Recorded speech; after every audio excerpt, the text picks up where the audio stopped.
Ya, shalom, selamat pagi. Terima kasih buat semua sudah mendukung dalam doa. Nah, mari kita lihat Kejadian 21 ayat yang kedua. Maka mengandunglah Sarah, lalu ia melahirkan seorang anak laki-laki bagi Abraham dan dalam masa tuanya, pada waktu yang telah ditetapkan sesuai dengan firman Allah kepadanya. Pada waktu yang ditetapkan. Jadi Abraham mempunyai anak pada waktu yang ditetapkan. Janji Tuhan ketika diberikan bagi kita, seringkali kita berpikir bahwa janji Tuhan itu kita inginkan segera terjadi. Tetapi ada banyak kali Tuhan membuat jeda. Ada waktu antara janji Tuhan dan penggenapan. Itulah yang dikatakan ruang tunggu. Dalam ruang tunggu dan berkatnya ini, ada berkat yang dikatakan jeda antara penggenapan dan janji. Bahkan firman Tuhan menulis selalu ada selah. Itu adalah tempat di mana seperti orang kalau berlari dia menarik nafas dan dia mengeluarkannya lagi. Nah, mengapa perlu untuk ada jeda ini, ruang tunggu ini? Kan mudah untuk Tuhan memberikan Abraham itu anak.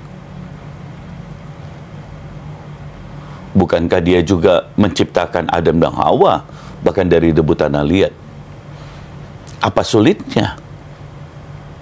Bukankah Tuhan sendiri yang kemudian berjanji membawa Abraham keluar dan memperlihatkan bintang di langit, pasir di bumi? Apa sih yang Tuhan mau? Mengapa kita harus menunggu? Saudara, menunggu adalah tempat di mana mempersiapkan seseorang dalam segala hal. Baik itu hal apa saja. Nanti sebentar kita akan melihat itu. Tapi itu adalah masa persiapan. Satu kata jeda ini, atau ruang tunggu ini, tapi di Abraham ini 25 tahun. Dan 25 tahun itu membuat dia mengalami masa persiapan karena janji Tuhan yang diberikan sebegitu besar dan luar biasanya. Keturunannya seperti bintang di langit dan pasir di bumi dan akan menjadi berkat. Jadi memiliki seorang anak tidaklah sulit. Tapi Ishak bukanlah hanya seorang anak, tapi seorang anak perjanjian. Untuk melahirkan seorang anak yang biasa itu mudah. Untuk memiliki seorang anak itu mudah. Tapi untuk memiliki seorang anak perjanjian itu tidak mudah. Karena di mana Abraham dan Sarah hanya harus punya kapasiti iman untuk menjadikan Ishak dan keturunannya menjadi keturunan yang sungguh-sungguh beriman. Jadi Tuhan harus melatih Abraham di dalam menunggu janji Tuhan. Tuhan harus melatih Abraham agar dia bisa menjadi seorang bapak beriman. Tuhan harus melatih Abraham untuk tetap percaya di saat tidak ada dasar untuk percaya. Dan waktu waktu di ruang tunggu, waktulah di masa ruang tunggu yang akan membuktikan, yang akan mengasah iman seseorang. Apakah dia sungguh-sungguh percaya ataukah dia hanya setengah percaya? Apakah dia sungguh-sungguh mengasihi Tuhan ataukah tidak? Apakah dia sungguh-sungguh mempersiapkan dirinya ataukah dia menyerah? Apakah dia berkembang di ruang tunggu ataukah dia justru menurun? Mari lihat Roma pasal yang keempat. Saya suka sekali dengan ayat ini, ayat 18.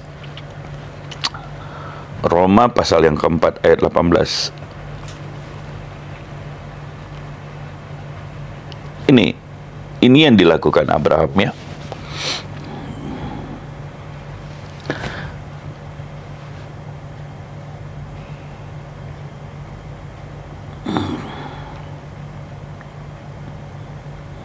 Oke, saya dari ayat 17.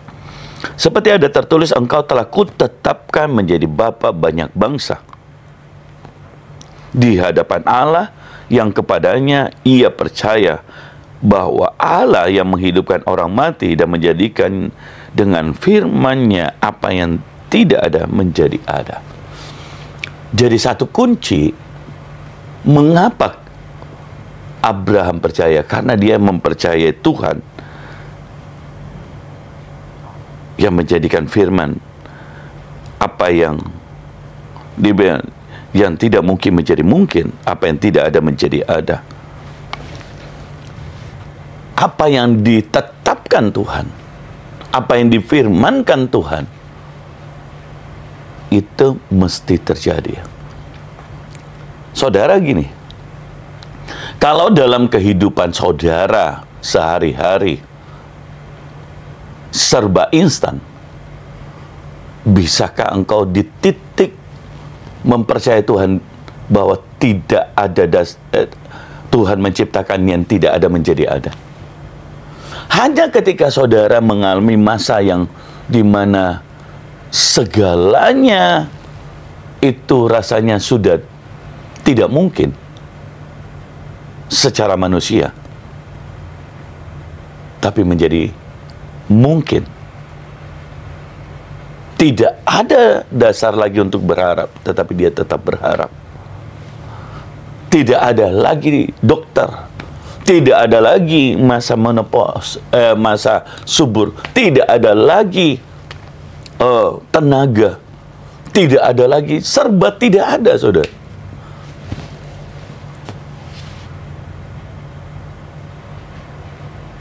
Kadang-kadang orang di masa itu imannya menjadi runtuh. Makanya seseorang hidup dengan iman itu bukan dari teori. Seseorang yang berbicara tentang iman itu bukan bicara tentang sebuah retorika, sebuah cerita tentang orang lain. Tapi bicara tentang iman adalah bicara tentang engkau mempercayai Tuhanmu yang hebat dan luar biasa. Nah, ayat 18, sebab sekalipun tidak ada dasar untuk berharap, Abraham juga tidak dasar untuk berharap, namun Abraham berharap juga dan percaya. Tuhan perlu melatih di ruang tunggu. Yang pertama adalah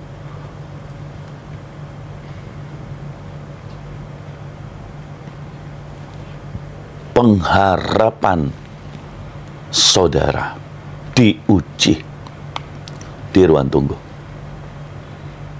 Apakah engkau sungguh-sungguh berharap pada Tuhan?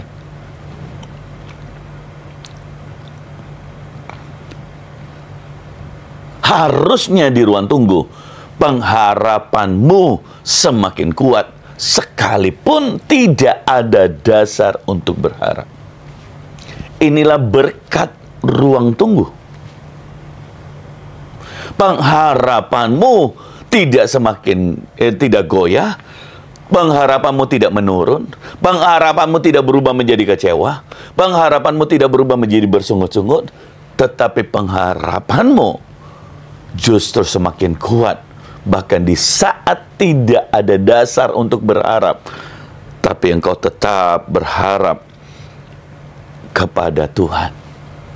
Sebab berharap kepada Tuhan tidak perlu ada dasar.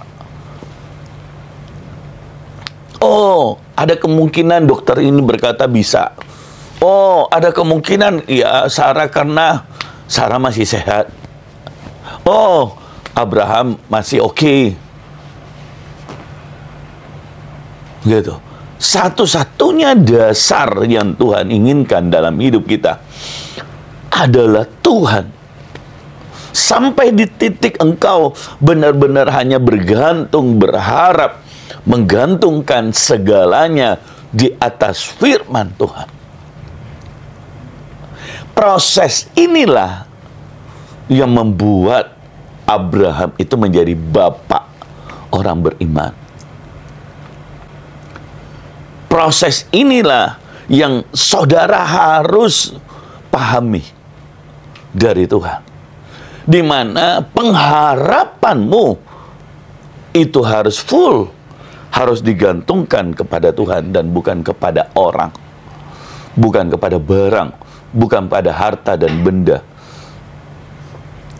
Tuhan izinkan sampai di titik tidak ada dasar untuk berharap, supaya kita berharap hanya kepada Tuhan.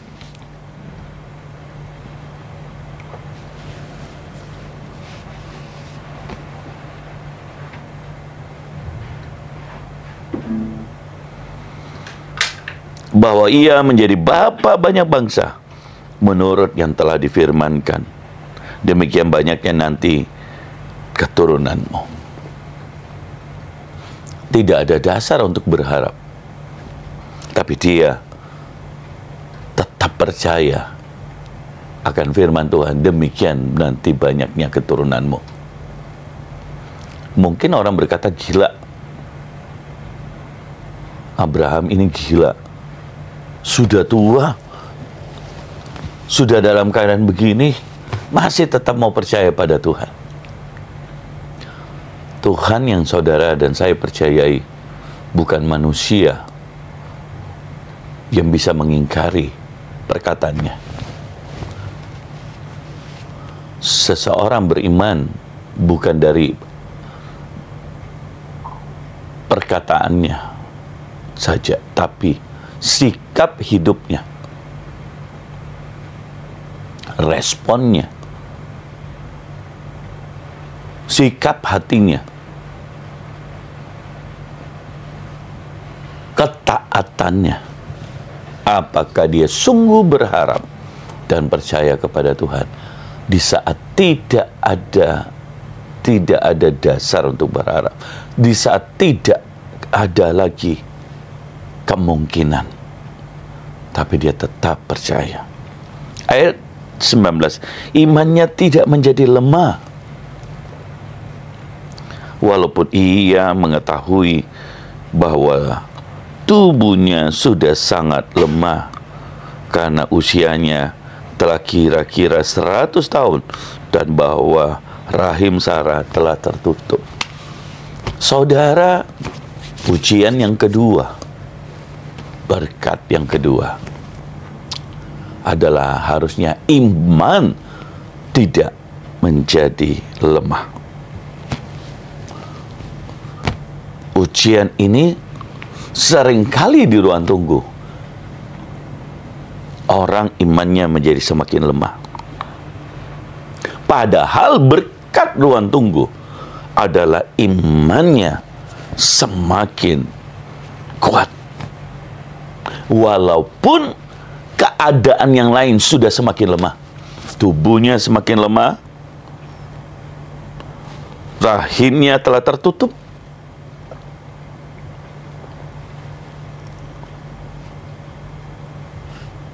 tapi imannya tidak tertutup, imannya tidak menjadi lemah.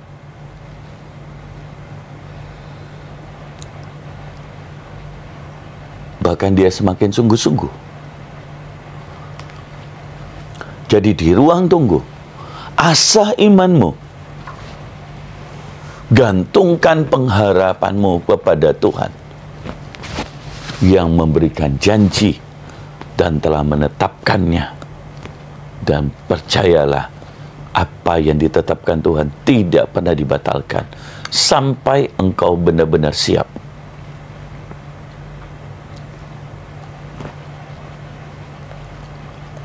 Suamiku, Pak, kenapa belum berubah?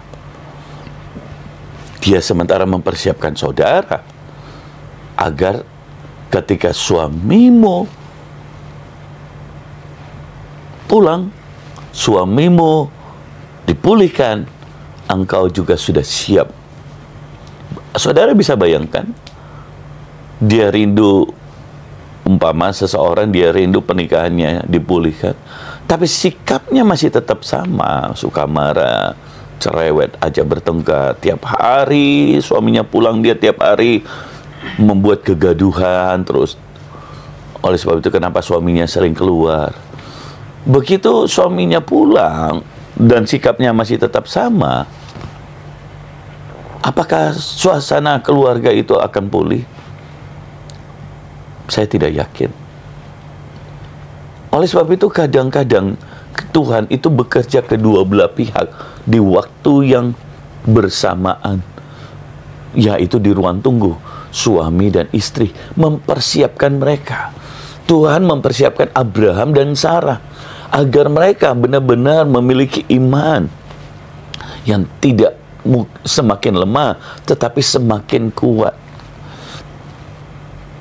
Asahlah imanmu, sungguh-sungguhlah pada Tuhan. Kebanyakan orang baru sedikit mengalami imannya sudah rontok.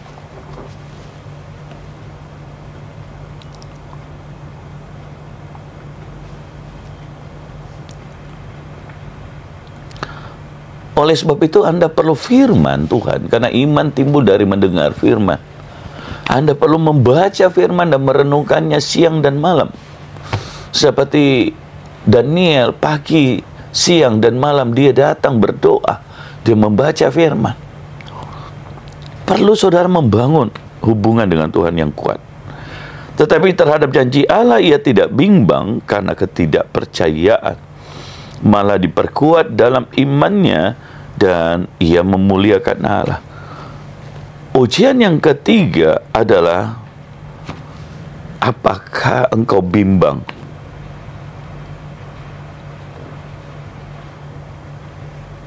Orang yang bimbang karena tidak percaya.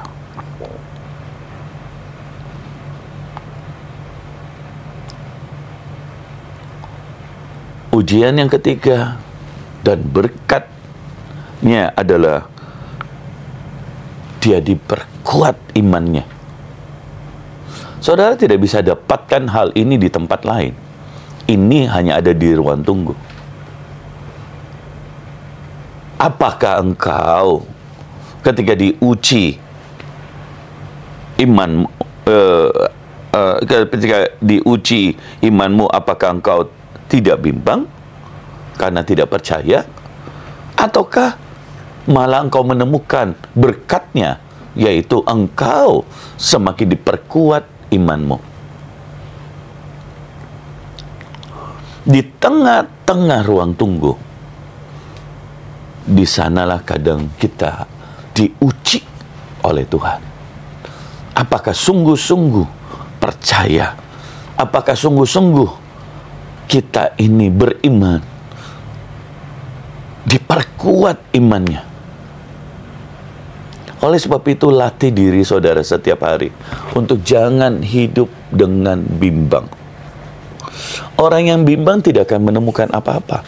Firman Tuhan berkata, asalkan engkau tidak bimbang hatimu, engkau akan melihat. Melihat apa? Melihat janji Tuhan. Penting sekali untuk saudara jangan bimbang, karena bimbang itu dari si jahat yang akan mencuri iman, mencuri janji Tuhan. Pak, faktanya kan begini.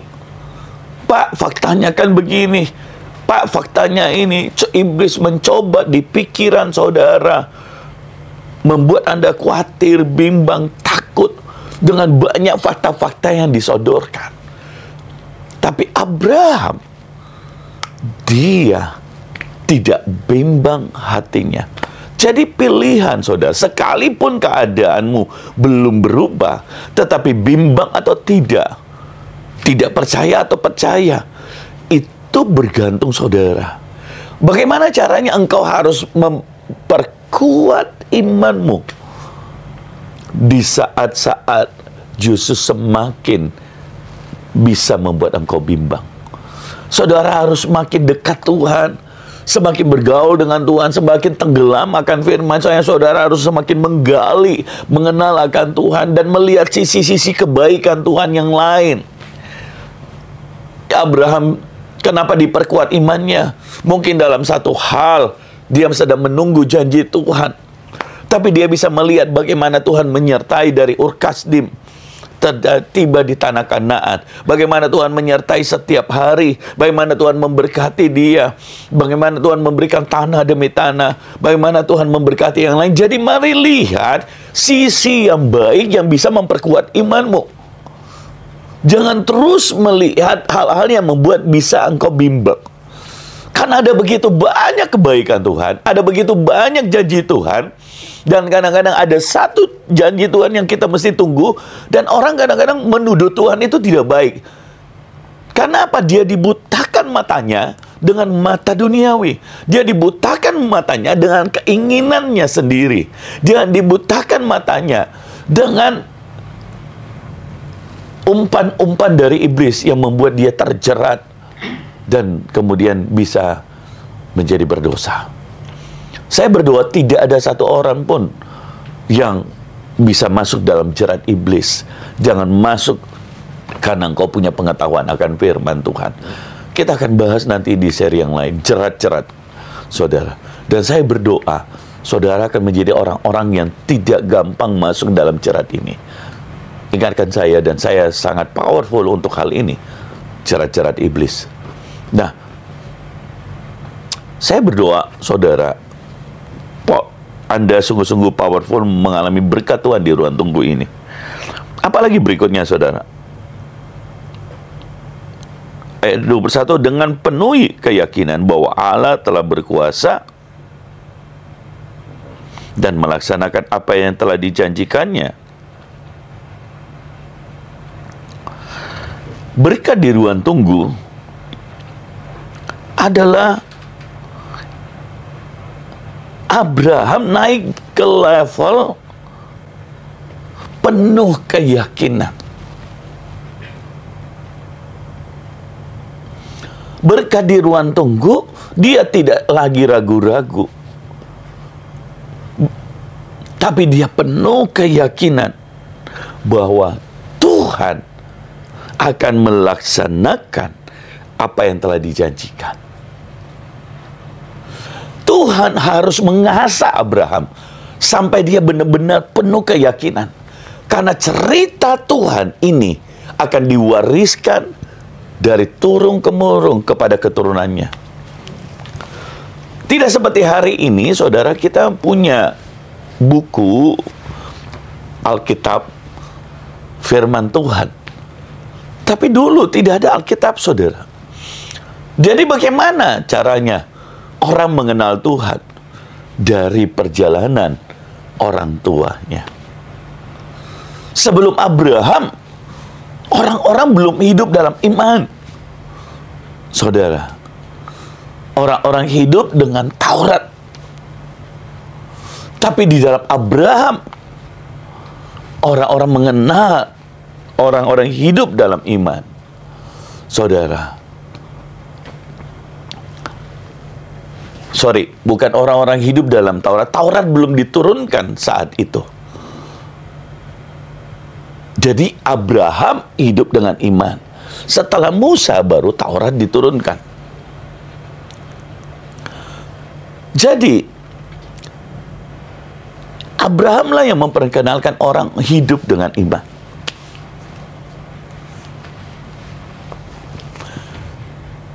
Dan setelah Abraham, mereka semua mengenal Tuhan dan mereka hidup dengan iman.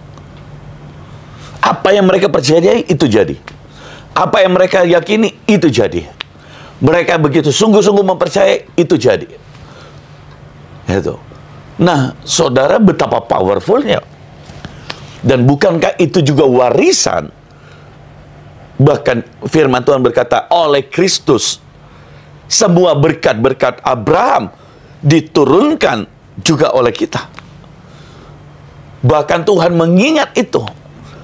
Saudara lihat betapa harus mempersiapkan Abraham ini, harus hidup penuh keyakinan. Dia tidak ragu-ragu sedikit pun terhadap Tuhan dalam seluruh hidupnya. Dia hidup dengan penuh keyakinan. Penuh keyakinan apa? Terhadap kuasa Tuhan. Penuh keyakinan apa? Bahwa Tuhan melaksanakan. Penuh keyakinan apa? Bahwa Dia telah berjanji akan melakukan janjinya itu. Itulah berkat-berkat Tuhan. Di ruang tunggu, Anda lahir, Anda hidup, Anda keluar, dan akan mewarisi iman, hidup penuh keyakinan dengan Tuhan. Jangan pernah lewatkan hal ini, karena itu berkat yang besar di ruang tunggu. Ada banyak orang membaca ayat ini hanya sambil lalu. Makanya saudara, kalau membaca firman harus benar-benar merenungkannya. Firman Tuhan berkata, renungkanlah. Renungkan itu seperti lembu yang memakan makanannya rumput. Dia tidak langsung menelannya, dia harus mengunyahnya sangat lama. Sangat lama. Mengambil semua sari-sarinya. Sangat lama. Masuk ke dalamnya. Saudara. Saudara harus merenungkan firman Tuhan. Dan engkau menemukan kuasa, pewahyuan. Dan saudara akan bertumbuh mengenal Tuhan. Dan engkau akan melihat direction. Oh, begini loh rahasianya saya harus hidup. Oh, ini yang harus saya lakukan. Oh, ada yang salah di sisi saya di sini. Oh, saya mesti berubah. Engkau mesti bertobat di sisi ini. Oh, tadinya engkau mau ragu-ragu. Engkau kemudian tidak lagi. Saudara menemukan, mengenal Tuhan dalam firman. Jadi di dalam ruang tunggu, perbanyaklah supaya hidupmu penuh keyakinan, supaya apa yang kau lakukan itu dengan sungguh-sungguh penuh keyakinan. Tapi sayang sekali banyak orang Kristen seperti ini. Di gereja dia dengar firman, dia penuh keyakinan. Tapi begitu dia keluar dari gereja, iblis mulai, iya, bahkan iblis ganggu saya ini. Saudara, orang yang penuh keyakinan, dia tidak akan bisa digoyangkan. Kenapa? Dia sudah penuh keyakinan terhadap Tuhan. Tuhan lebih besar daripada daripada iblis atau apapun. Kalau engkau masih bisa digoyangkan oleh iblis, itu artinya kau belum penuh keyakinan. Kalau engkau masih bisa digoyangkan oleh banyak tawaran di luar, perkataan orang, itu artinya saudara belum punya keyakinan. Harusnya saudara di tengah-tengah, saudara digoyangkan. Di tengah-tengah orang membicarakan fakta-fakta, di tengah-tengah orang mengejekmu. Harusnya apa? Engkau tetap punya keyakinan. Justru harus semakin engkau yakin. Tetapi mungkin saat itu engkau harus mungkin hanya diam, tapi engkau tidak goyah. Engkau tidak perlu bertengkar karena engkau belum membuktikan. Tetapi tiba saatnya orang yang penuh keyakinan akan terbukti apa yang dia yakini. Jadi bukan banyaknya engkau berbicara di ruang tunggu, tidak, tapi banyaknya engkau yakin. Dengan diam bukan berarti engkau kalah. Dengan diam bukan berarti engkau tidak percaya. Tapi dengan diam haruslah membuat engkau semakin yakin. Dan engkau sungguh-sungguh. Karena berdebat dengan orang di ruang tunggu, engkau kalah. Kenapa? Engkau belum membuktikan. Jadi apa yang engkau harus lakukan? Engkau naikkan setiap kali. Engkau harus masuk ke dalam ruang doa. Engkau harus menambah keyakinanmu dengan membaca firman. Engkau harus bersekutu dengan Tuhan. Di saat itu, engkau harus datang menyembah. Engkau harus memuji Tuhan. Engkau harus bertanya kepada Tuhan apa yang mesti. Itulah yang membuat engkau semakin yakin dengan Tuhan. Berkat yang terakhir di ruang tunggu. Ayat 22. Roma 4 ayat 22. Karena itu hal ini diperhitungkan kepadanya sebagai kebenaran. Saudara, luar biasa. Tadinya Abraham itu bukan siapa-siapa. Oke, saya senang sekali. Berkat ruang tunggu adalah menghasilkan engkau diperhitungkan, prosesmu diperhitungkan sebagai kebenaran. Itu berkat yang powerful. Apa artinya? Orang-orang akan terinspirasi, orang-orang akan mengikuti, dan orang-orang juga akan mendapatkan berkat dari sana. Itulah kebenaran. Kalau cara hidupmu sebagai orang tua, dan Tuhan berkata, aku perhitungkan sebagai kebenaran, keturunanmu akan mendapatkan berkatnya ketika mereka mengikutinya. Keturunanmu akan mendapatkan berkatnya ketika engkau mengikutinya. Bukankah Ishak, Abraham, dan Tuhan berkata, Allah Abraham, Ishak, dan Yakub. Berkat-berkat Abraham, Ishak, dan Yakub. Dan hari ini mereka yang terbaik, suka atau tidak suka, mereka adalah orang-orang yang benar-benar diberkati. Bahkan dikatakan, barang siapa yang memberkati, mereka akan diberkati. Bahkan oleh Kristus, kita mendapatkan berkat-berkat dari Abraham, Ishak, dan Yakub. Saudara, itulah dikatakan menjadikan itu kebenaran. Bisa diwariskan, bisa diikuti, bisa diteladani. Saudara, sebelum itu tidak ada. Saya tidak melihat ketika dikatakan Nuh, hari itu diperhitungkan sebagai kebenaran. Saya tidak melihat ketika Adam dikatakan hal itu diperhitungkan sebagai kebenaran. Tidak ada, saudara. Tapi Abraham, firman Tuhan berkata, hal itu diperhitungkan kepadanya sebagai kebenaran. Sesuatu yang kau kerjakan di ruang tunggu dengan iman, dengan sungguh-sungguh penuh keyakinan, tidak ragu-ragu dengan Tuhan, di titiknya diperhitungkan sebagai kebenaran. Engkau akan menerima berkatnya, bahkan bukan saja hanya saudara, keturunanmu akan mendapatkan berkatnya. Itulah berkat di ruang tunggu.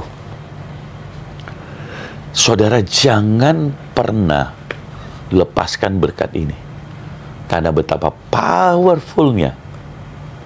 Karena seringkali orang justru kehilangan Tuhan, kehilangan janjinya, karena mereka tidak mengenal, tidak tahu apa berkatnya. Di ruang tunggu engkau dipersiapkan agar engkau bisa nanti ketika Abraham melahirkan Ishak dan anak-anaknya, mereka hanya bukan melahirkan manusia, tapi mereka melahirkan kebenaran. Dia bukan hanya melahirkan biasa, tapi dia melahirkan terang. Dia melahirkan janji Tuhan. Dia melahirkan terang Tuhan.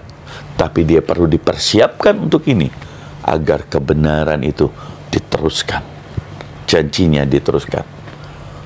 Dan saudara tahu, seluruh keturunan mendapatkan itu, bahkan kita oleh Kristus.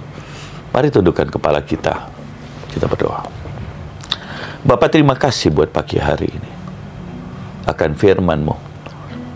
Di fase ini, ajar kami Tuhan melihat setiap janji itu, karena betapa powerfulnya.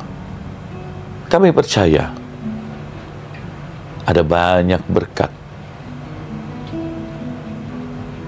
ada banyak mutiara di ruang tunggu yang Kau berikan. Bapa, di dalam nama Yesus, Masukkan ini di hati kami, sehingga firman-Mu kami hidup dengan penuh keyakinan. Kami tidak ragu. Kami tidak semakin lemah, tapi semakin diperkuat, semakin sungguh-sungguh hidup dengan iman.